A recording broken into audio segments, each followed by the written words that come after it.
A Venezia, dove tutto è patrimonio UNESCO, città, laguna e isole comprese, vogare non è solo uno sport, è un gesto identitario, una vocazione collettiva, un modo per celebrare l'ambiente, e i veneziani imparano a vogare fin da piccoli. Da ragazzino. Da ragazzino. Sì, abbiamo cominciato a vogare da ragazzini. Guarda lì.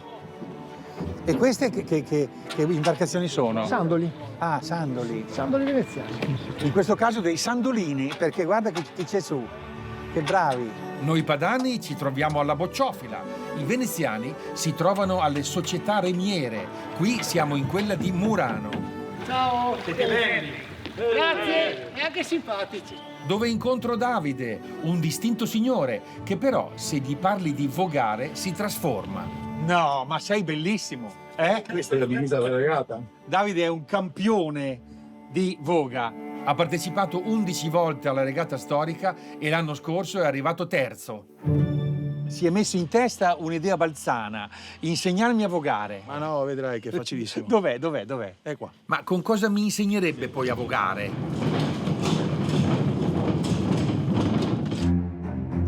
Vogare su una gondola. Guarda quanto è lunga, non finisce più. Cioè, come fa uno a stare in piedi qua, in equilibrio su questa popina sottilina, avendo davanti questo mostro che sembra è lungo come una locomotiva? Una gondola veneziana è lunga 11 metri, larga 1,40 e pesa più di 500 kg. In tutto questo io ho visto la mia barca ideale, guarda, è quella là bianca con la capottina. Guarda che meraviglia, a motore, piccolina. Adesso per andare in acqua dobbiamo montare gli scalmi, che Sì. in veneziano sono le forcore. E ti rendi conto che adesso ti stai rovinando la reputazione? Ma vero? no, vedrai.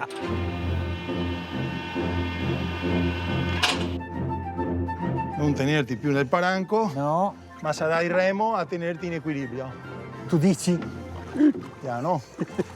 Allora, già la prima lezione è stare in equilibrio. Allora, tieni il remo in mano. Il piede davanti, destro. No, devi salire sopra questo tavolo che si chiama pagliolo. Sì? Adesso devi mettere la gamba dietro, appoggiata qua. Questa? Ok? Sì. Sto dando spettacolo. Un'impresa ardua. È difficile anche per noi che siamo abituati. Ti prego, equilibria la barca. Doveva cominciare con una barca più semplice. Non faccia quella faccia preoccupata. Adesso dove andiamo, Davide?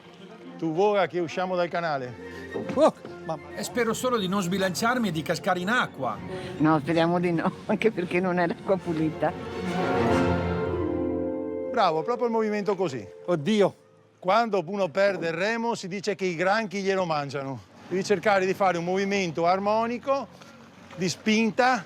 Stai dritto, no? Col busto, guarda. Sì. Guardami. Riesci a guardarmi? No. Allora, No.